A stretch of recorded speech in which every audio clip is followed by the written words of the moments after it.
I'm telling you, our factory went bankrupt because of us. You won't believe it, but look, there's not a single person at work. Everyone is just waiting to get paid. China's economy is still facing significant challenges, with private businesses in the Yangtze River Delta hit by an unprecedented wave of bankruptcies. Business owners in regions like Zhejiang and Jiangsu are grappling with cancelled orders, a collapsed housing market, and mounting debts, all of which have pushed them to the brink of bankruptcy. Recently, Lu Guoping, chairman of Suzhou Dongling Decoration Engineering Company and once a billionaire, shared a tearful video describing how 2 decades of hard work have left him with nothing. From once thriving to now facing a debt of 20 million yuan, Lu's experience has resonated deeply with many people. I ran away. I took this 130,000 yuan watch and this car worth over 500,000 yuan. I ran away by myself. 10 years ago, I was a boss with an annual turnover of tens of millions. I was the chairman of a decoration engineering company. It's a shame that today I stand before you as a failure. I'm not the same anymore. I sold everything, and I still owe over 20 million yuan. For over 20 years, I never thought this life would get this hard. I couldn't keep up with the bank and creditors demanding payment. I'm really at the end of my rope. There are probably a lot of people in debt like me. Besides the debt, I have nothing. I can't sleep at night or eat during the day. My hair has turned white and fallen out. As a once successful business owner born in the 60s, I owned an 18-year-old internal renovation company, 6 building material businesses, and 2 hotel chains. But because of a broken cash flow, I ended up borrowing from one to pay another, and in the end, it all fell apart.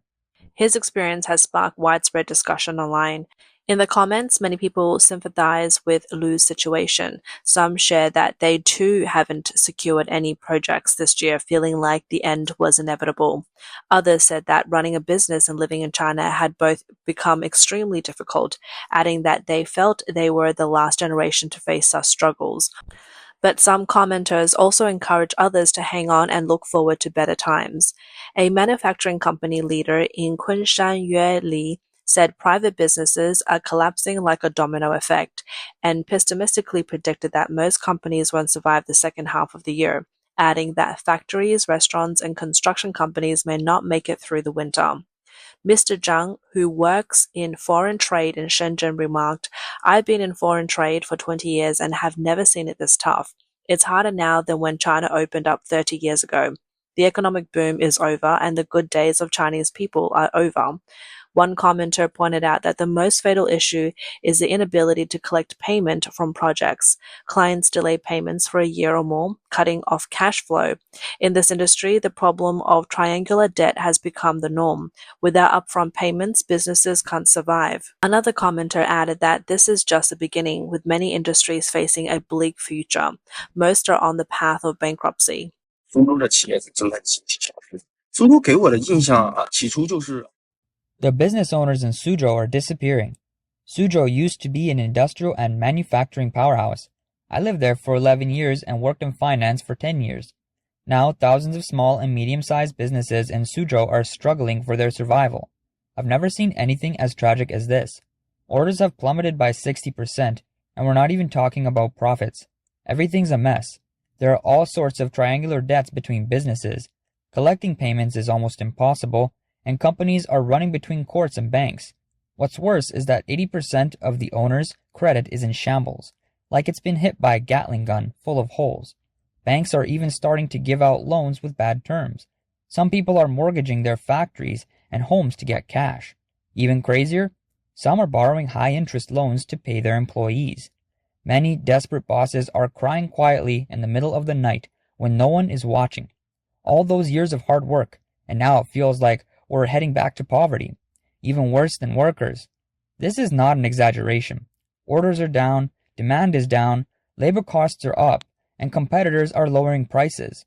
When the cost of compliance is more than double the profits, business owners are facing a winter more brutal than the pandemic. Suzhou plays a key role in China's supply chain and is known for the world's factory. Recently, numerous companies in Suzhou have gone bankrupt, mainly due to factors like the post-pandemic recovery, the China-US trade war, and a drop in orders and supply chain disruptions. On May 22nd, Suzhou Heixingda Precision Hardware, a company that had been in business for 18 years, declared bankruptcy due to insufficient assets. Founded in 2007, Heixingda had been in operation for 18 years. The company focused on the research, manufacture, and sale of various hardware products including molds, stamping parts, computer components, equipment, and electronics. Its long operation proved that its products once had a place in the market. However, with rapid market changes, this 18-year-old company has collapsed, leading to many workers losing their jobs. This reflects the deep challenges faced by the traditional hardware manufacturing industry, which has seen reduced orders, underutilized capacity, and growing losses, making long-term survival unlikely. On May 30th, a bankruptcy announcement marked the end of Jiangsu Yangtze Furniture's 17 years of operation. Over 200 employees are now facing unemployment. Founded in 1996, Jiangsu Yangtze Furniture is a large modern furniture company that specializes in producing mattresses, sofas, and leather beds covering nearly 23 acres. This is just one example of the widespread factory closures in Suzhou.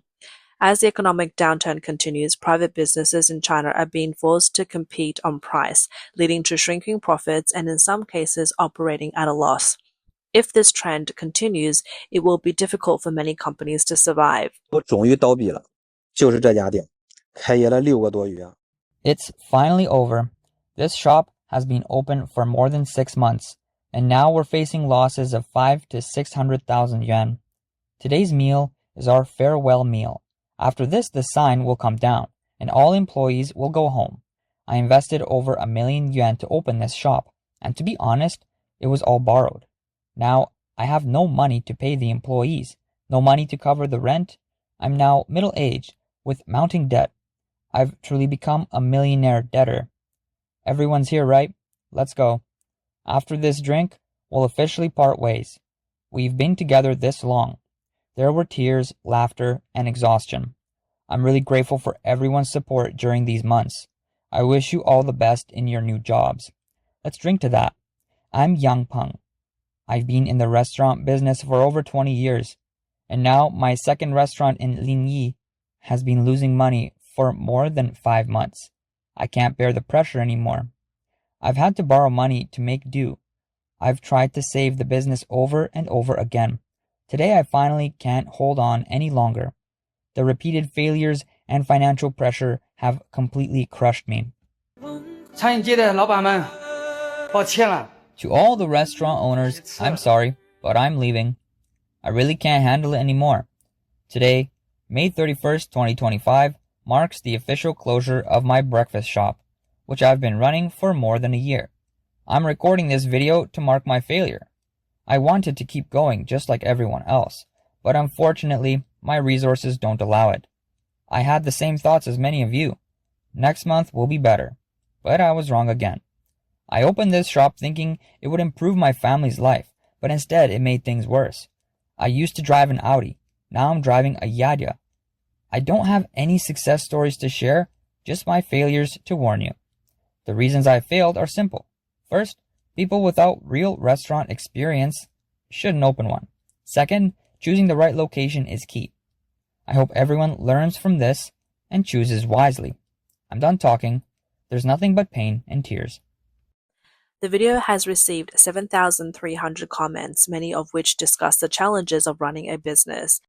One business owner shared, "I transferred my store in 2020. At that time, my wife and I made over 1,000 yuan a day in pure profit, including our wages. Our sales were about 3,000 yuan. By early 2023, after the pandemic ended, I opened another store but faced a huge loss. I transferred it early. You need to face reality. If it doesn't work, leave. Failing is not shameful." Another female business owner said, "The restaurant business is really tough. My rent is 20,000 yuan. Utilities cost 8,000 yuan a month. Labor costs are 50,000 yuan, and property management fees are 1,800 yuan. Last month, I barely made 260,000 yuan, but this month I've only made 50,000 yuan. It's a huge loss and I don't know what to do anymore. I'm exhausted. I've been going through this year after year and I can't keep going. The Yangtze River Delta is a highly developed economic region in China's eastern coastal area, including Shanghai, Jiangsu, Zhejiang, and Anhui provinces. The central region covers 220,000 square kilometers. Shanghai, Suzhou, and Hangzhou are key cities in the region, serving as important hubs and links across the country. An acquaintance told me that this year his company not only cancelled the year-end bonus but also cut salaries by 30%. He had planned to use the bonus to pay their mortgage, but now it's all gone. Is it really this tough for companies in Shanghai now? Many of my friends in Shanghai are going through the same thing. Some are being laid off, others are seeing salary cuts or delays in pays. Is this happening in your company too? A female business owner shared in reality of Shanghai's restaurant industry. Over 300 restaurants in Shanghai closed in the first 5 months of this year. This wave of closures is a reflection of the rapidly declining consumer market. Behind Shanghai's commercial boom lies a crisis of overcapacity. The city's per capita commercial space is 3 times that of Tokyo, and while new malls continue to open, consumer demand remains weak. Once popular areas like a GNC shopping district and Qipu Road have turned into ghost towns. Wanda is selling off 90 plazas in a bid to survive. Once bustling department stores are disappearing, including well-known names like Pacific Department Store, Meilong Town Square, Isetan, Shanghai Plaza, Six Department Store, and Paris Spring. Even in the thriving Lujiazui district, the emptiness of the Zhengda Plaza is evident, as is the closure of professional markets like Xu Jiahui's Buy Now. These changes continue to unfold. In the first quarter of this year, Shanghai's total retail sales of consumer goods also showed negative growth. The data suggests that Shanghai is entering an era of commercial oversupply. Hangzhou, a key economic hub, is also seeing a wave of business closures this year. After the hustle and bustle fades, what's the real situation in Hangzhou? You probably won't believe it. On the surface, it's busy, but in this city of over 10 million people, many have monthly payments over 10,000 yuan. Big companies are cutting salaries and laying off workers, while small businesses are on the verge of bankruptcy. The owners of physical stores on the streets are struggling too. At the end of the month, they might not even make enough to cover the rent and utilities. Only a few shops are actually profitable. Many office workers have had stagnant incomes for a long time. To protect their credit, they rely on online loans and credit cards to get by. They're just hanging on. There used to be an average savings of 300,000 yuan, but now Hangzhou's people may have an average debt of 300,000 yuan. It's a city with extremely high leverage. This is the pressure that adults face. This is the reality for most people in Hangzhou. How much longer can you keep going like this? On June 15th at 11 p.m., Happy Cow Handmade, a popular bakery brand in Hangzhou, announced it could no longer continue providing products and services. Founded in 2013, Happy Cow Handmade became a popular brand thanks to products like the soybean milk box and snow dumplings. In 2022, the brand secured nearly $10 million in funding from Lei Jing's Shunwei Capital and once had nearly 60 stores. So what caused this once thriving brand to suddenly collapse? In fact, in early June, Happy Cow's parent company Hangzhou Xianyou Food was listed as a defendant with a debt of 1.2 million yuan. Its legal representative, Xu Hao, has also been restricted from high consumption. Online rumors spread about the company's founder fleeing and the brand's closure.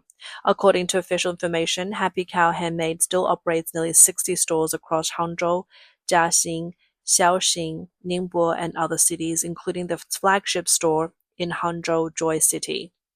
A Hangzhou consumer, Xiao Xu, told the news outlet that Happy Cow's Hangzhou Joy City store has already closed, with a rent arrears notice posted by the mall. The mall alleged that Happy Cow Handmade owed 43,000 yuan in rent, and services like water, electricity, and gas were cut off on June 15th at 10 p.m. Another store, Happy Cow Handmade in Hangzhou, Dongfang Mao, posted on June 16th that the company had stopped supplying products to the store, which would be closed until further notice.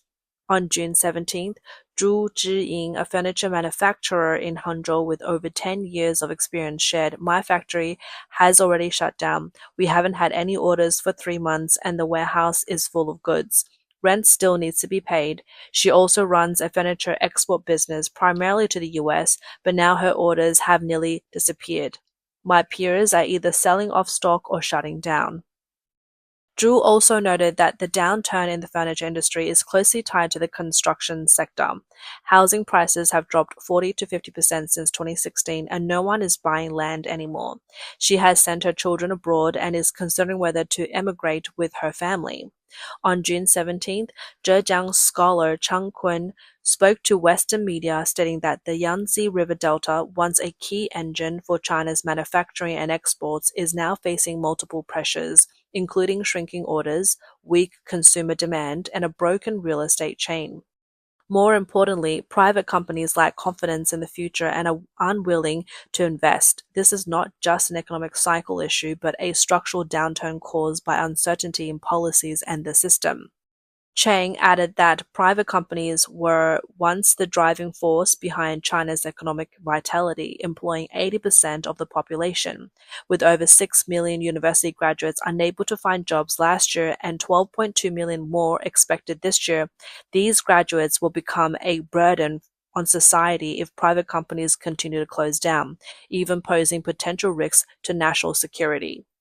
He warned that businesses across various sectors are feeling the pressure as external orders shrink and internal policies remain unstable. For many business owners, simply surviving through this difficult time has become their main focus. The winter ahead may be longer and colder than they anticipate.